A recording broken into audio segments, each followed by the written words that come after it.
നമ്മൾ കഴിഞ്ഞ വീഡിയോയിൽ കർക്കിടകം എന്താണെന്നും കർക്കിടക മാസത്തിൽ എന്തൊക്കെ നമ്മൾ ചെയ്യുമെന്നും ആണ് ഡിസ്കസ് ചെയ്തത്. ഇന്ന് അതിൽ ഒരു സ്പെസിഫിക് ഒരു സെഗ്മെന്റ്, അതായത് നമ്മൾ ഈ ഒരു സമയത്ത് കഴിക്കുന്ന ഫുഡ് എന്താണെന്നും അത് എന്തുകൊണ്ടാണ് ഈ മാസം നമ്മൾ കഴിക്കുന്നതെന്നും ആണ് നമ്മൾ ഡിസ്കസ് ചെയ്യാൻ പോകുന്നത്. എല്ലാവർക്കും നമസ്കാരം. ഞാൻ വിദ്യ. ഞാൻ ബൈ പ്രൊഫഷണൽ സൊല്യൂഷൻസ് ആർക്കിടെക്ട് ആണ്. പക്ഷേ ഹിന്ദു ഫിലോസഫിയിൽ ഒരുപാട് ഇൻഡായിട്ടുള്ള കാര്യങ്ങൾ നമുക്ക് ഡേ ടു ഡേ ലൈഫിൽ യൂസ് ചെയ്യാൻ പറ്റുന്ന കുറെ കാര്യങ്ങളുണ്ട്. അത് പഠിച്ച് മനസ്സിലാക്കി ഇവിടെ വന്ന് ഞാൻ ഷെയർ ചെയ്യുകയാണ് ചെയ്യുന്നത്. ഇപ്പോഴത്തെ ഒരു സമയത്ത് ഫുഡ് സപ്ലിമെന്റ്സും ഒരുപാട് സൂപ്പർ ഫുഡും ഗട്ട് ക്ലെൻസേഴ്സും അങ്ങനത്തെ കുറെ പേരില് കുറെ കാര്യങ്ങൾ വരുന്നുണ്ട്. ഇപ്പം ഇത് കൺസ്യൂം ചെയ്യാനും കുറെ ആൾക്കാരുണ്ട്. നമ്മൾ നമ്മുടെ ഫുഡ് ഹാബിറ്റ്സ് ഫിക്സ് ചെയ്യാണ്ട്, അണ്ടർസ്റ്റാൻഡബിൾ, നമ്മുടെ ലൈഫ് ഭയങ്കര ബിസിയാണ്, നമ്മൾ ഭയങ്കര ബിസിയാണ്, അത്രയും ഇന്ന് ഫുഡൊന്നും ഉണ്ടാക്കാനുള്ള ഒരു സമയം കിട്ടില്ല. അപ്പൊ പെട്ടെന്ന് ഈസി ആയിട്ട് കിട്ടുന്ന സാധനങ്ങളാണ് നമ്മൾ കഴിക്കുന്നത്. അപ്പൊ നമുക്ക് ഒരുപാട് ഡൈജഷൻ ഇഷ്യൂസ് ഉണ്ടാവും, ബ്ലോട്ടിങ് ഉണ്ടാവും, ഒരുപാട് എസിഡിറ്റി, അങ്ങനത്തെ ഒരുപാട് ഇഷ്യൂസ് ഉണ്ടാവും. അതായത് നമ്മുടെ ഗട്ട് എപ്പോഴും ഒരു ഇംബാലൻസ് ആയിരിക്കും. അപ്പം നമ്മൾ അത് ഫിക്സ് ചെയ്യാൻ വേണ്ടി മരുന്ന് അന്വേഷിക്കും, അല്ലെ? പക്ഷെ ശരിക്കും നമ്മുടെ മുത്തശ്ശിമാരൊക്കെ ഇത് വീട്ടിൽ ചെയ്യുന്ന ഒരു കാര്യമാണ്. ആ സമയത്ത് ഇപ്പം ഉള്ള പോലത്തെ ഫാർമസിയോ ഓവർ ദ കൗണ്ടർ മെഡിസിൻസ് ഒന്നും ഉണ്ടായിരുന്നില്ല. അപ്പം എല്ലാവരും വീട്ടിൽ തന്നെയായിരുന്നു മരുന്ന് ഉണ്ടാക്കുന്നതും. ഓൾസോ എനിക്ക് തോന്നുന്നത് അത്രയും ഇപ്പൊ നമുക്ക് മരുന്ന് ആവശ്യമുള്ള അത്രയും ഒന്നും അപ്പൊ വേണ്ടി വരുന്നുണ്ടായിരുന്നില്ല.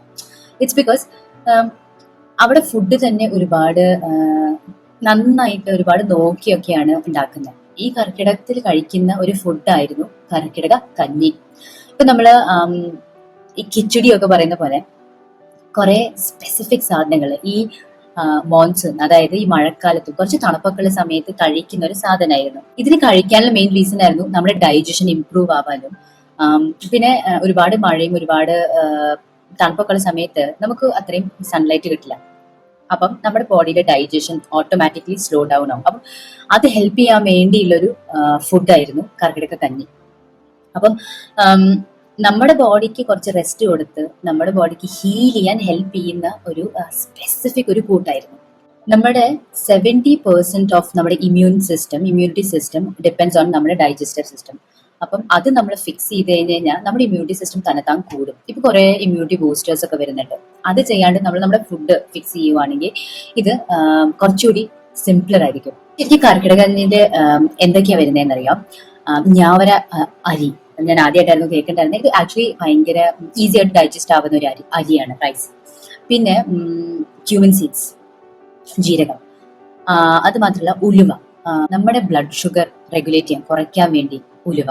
പിന്നെ ഗാർലിക്, ഇത് നമ്മുടെ ഡൈജഷനെ ഇംപ്രൂവ് ചെയ്യാൻ വേണ്ടി.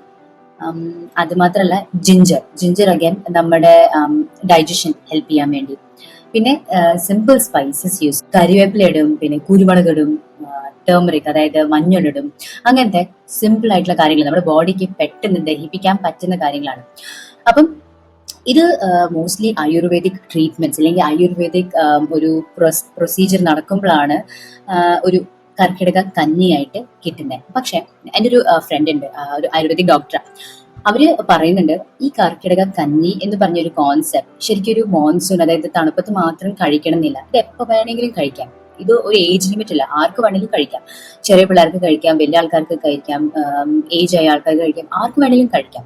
So the whole point is നമ്മുടെ ബോഡീനെ ഫുള്ളായിട്ട് ഉള്ളിൽ നിന്ന് ഹീൽ ചെയ്യാൻ വേണ്ടിയുള്ള ഒരു ഫുഡാണ്. ഇപ്പം ഫോർ എക്സാമ്പിൾ നമുക്ക് പനിയൊക്കെ വരുന്ന സമയത്ത് നമ്മൾ എന്താ കഞ്ഞി കുടിക്കും, അല്ലെങ്കിൽ കഞ്ഞിയും പയറൊക്കെ കുടിക്കും. അത് ബിക്കോസ് നമ്മുടെ body is fighting all the other ബാക്ടീരിയയും എല്ലാം ഫൈറ്റ് ചെയ്യുന്ന സമയത്ത് ബോഡിക്ക് റെസ്റ്റ് കൊടുക്കുക ചെയ്യണം. അങ്ങനെ തന്നെയുള്ള ഒരു ഫുഡാണ് കർക്കിടക കഞ്ഞി. അപ്പം ചില ആയുർവേദിക് സ്ഥലത്ത് ഈ കർക്കിടക കഞ്ഞി കിറ്റായിട്ട് കിട്ടും. അപ്പം അത് ബേസിക് ഒരു കുറച്ച് ദിവസത്തേക്കുള്ള ഒരു പാക്കറ്റ്സ് ആയിരിക്കും. അത് വെള്ളത്തിൽ തിളപ്പിച്ച് കുറച്ച് വിസർജനമൊക്കെ കഴിഞ്ഞ് കഴിഞ്ഞാൽ നമ്മൾ നോർമൽ ചോറുണ്ടാക്കുന്ന പോലെ തന്നെ ഇതൊരു കഞ്ഞിയായി കിട്ടും. ഞാനൊക്കെ ചെറുപ്പത്തിൽ ഇതിനെപ്പറ്റി കേട്ടിട്ടുണ്ടായിരുന്നില്ല. മേ ബി ബിക്കോസ് ഞാൻ നാട്ടിൽ ആ സമയത്ത് ഉണ്ടാവാറില്ല, കർക്കിടക സമയത്തൊന്നും ഞങ്ങൾ നാട്ടിൽ ഉണ്ടാവാറില്ല. ബട്ട് മേ ബി ഇപ്പം ഈ ആയുർവേദ എന്നൊക്കെ പറയുമ്പം ആൾക്കാർ വിചാരിക്കുന്നത് ഇതൊരു പഴയ കോൺസെപ്റ്റ് ആണ്, പഴയ ആൾക്കാർക്ക് വേണ്ടിയായിരുന്നു, ഇപ്പൊ ഒക്കെ മോഡേൺ മെഡിസിൻസിന്റെ വേൾഡ് ആണ് എന്നൊക്കെ വിചാരിച്ചിട്ടാണ്.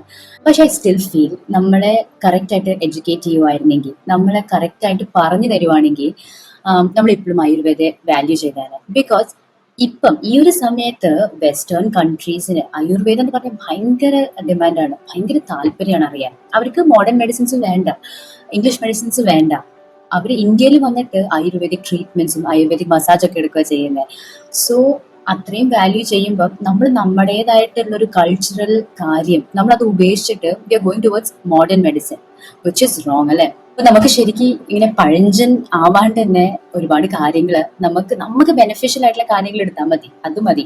അപ്പൊ തന്നെ നമ്മുടെ ഒരുപാട് കാര്യങ്ങൾ സോൾവ് ആവും.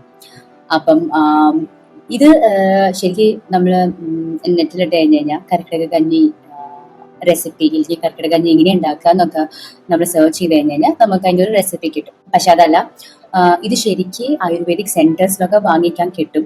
നിങ്ങൾക്ക് ആർക്കെങ്കിലും ഈ കർക്കിടക കഞ്ഞി ഉണ്ടാക്കാനുള്ള ഒരു ഡിഫിക്കൽട്ടി ഉണ്ടെങ്കിൽ ശരിക്കും കർക്കിടക കഞ്ഞിന്റെ കിറ്റായിട്ട് കിട്ടും. ഞാൻ അറിയുന്ന ഒരു ആയുർവേദിക് ഡോക്ടർ ഉണ്ട്, she's very good at this. അവരുടെ സ്വന്തം ക്ലിനിക്കാണ് നടത്തുന്നത്. അപ്പം കർക്കിടക കഞ്ഞി കിറ്റ് വേണമെങ്കിൽ നിങ്ങൾ കമന്റ്സിൽ പറയൂ. അപ്പം ഐ ഷെയർ ഹെർ കോൺടാക്ട്. അപ്പം ഇന്നത്തെ വീഡിയോ എല്ലാവർക്കും ഇഷ്ടപ്പെട്ടു, എല്ലാവർക്കും മനസ്സിലായി എന്ന് വിശ്വസിക്കുന്നു. ഇതിനെപ്പറ്റി എന്തെങ്കിലും ഡൗട്ട് ഉണ്ടെങ്കിൽ പറയൂ, അതൊക്കെ കമന്റ്സിൽ ഡിസ്കസ് ചെയ്യാം. നിങ്ങൾ ആദ്യമായിട്ടാണ് ഈ ചാനൽ വരുന്നതെങ്കിൽ സബ്സ്ക്രൈബ് ചെയ്യാൻ മറക്കരുത്. ബൈ.